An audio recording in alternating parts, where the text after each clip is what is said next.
പാരമ്പര്യത്തിന്റെ സ്മരണകൾ ഉണർത്തി വയനാട്ടിലെ കുറിച്യ തറവാടുകളിൽ തുലാം പത്ത് ആഘോഷം. നായാട്ടും ആയുധപൂജയുമാണ് തുലാം പത്തിനുള്ള പ്രധാന ചടങ്ങ്. വനംവകുപ്പിന്റെ നിയന്ത്രണം ഉള്ളതിനാൽ നായാട്ടും മറ്റ് പൂജകളും ചടങ്ങുകൾ മാത്രമായാണ് ഇപ്പോൾ സംഘടിപ്പിക്കാറുള്ളത്.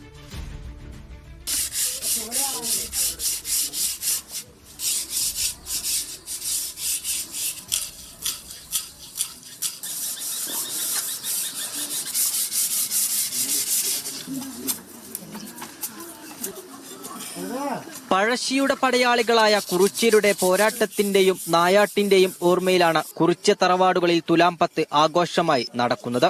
കുറിച്യരുടെ വിവിധ തറവാടുകളിൽ തറവാട് കാരണവറണ്ണന്റെ നേതൃത്വത്തിലാണ് ചടങ്ങുകൾ നടക്കുന്നത്.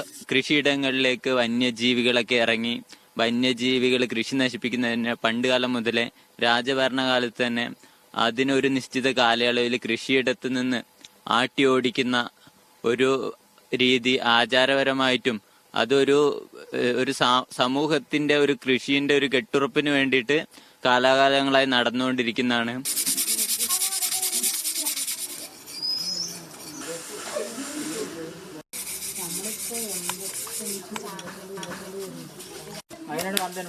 ഇന്ന് പഴയ കാരണന്മാരൊന്നും ഇല്ല, എല്ലാവരും മൺമറഞ്ഞു പോയി എന്ന് ചോദിച്ചിട്ട് നമുക്ക് ആ ആചാരങ്ങൾ വിട്ട് കളയാൻ പറ്റുന്നതല്ല.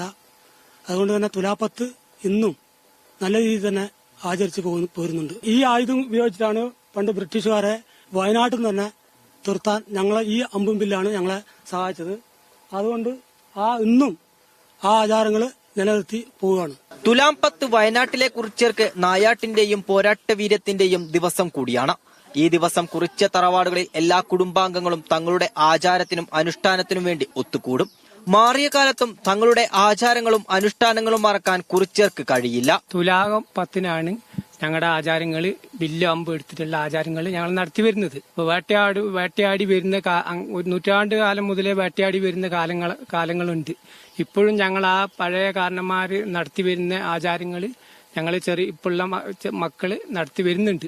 പരമ്പരാഗത ആയുധമായ അമ്പും വില്ലും ഇന്നും കുറിച്യരുടെ ജീവിതത്തിന്റെ ഭാഗമാണ്.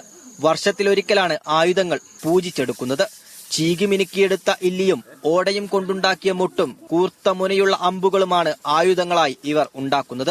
ഉന്നം പിഴക്കാതെ ലക്ഷ്യസ്ഥാനത്ത് പതിക്കുന്ന അമ്പെയ്ത്തിന്റെ പോരാട്ട വീര്യം തന്നെയാണ് ബ്രിട്ടീഷ് ഭരണകാലത്ത് പഴശ്ശിയുടെ പട നയിക്കാൻ തലക്കൽ ചന്തുവിന്റെ നേതൃത്വത്തിൽ കുറിച്യർക്ക് സാധ്യമായത്. ക്യാമറ പേഴ്സൺ ബബീഷ് കക്കോടിക്കൊപ്പം ഫൈസ് നെടുമ്പാല, മീഡിയ 1, വയനാട്.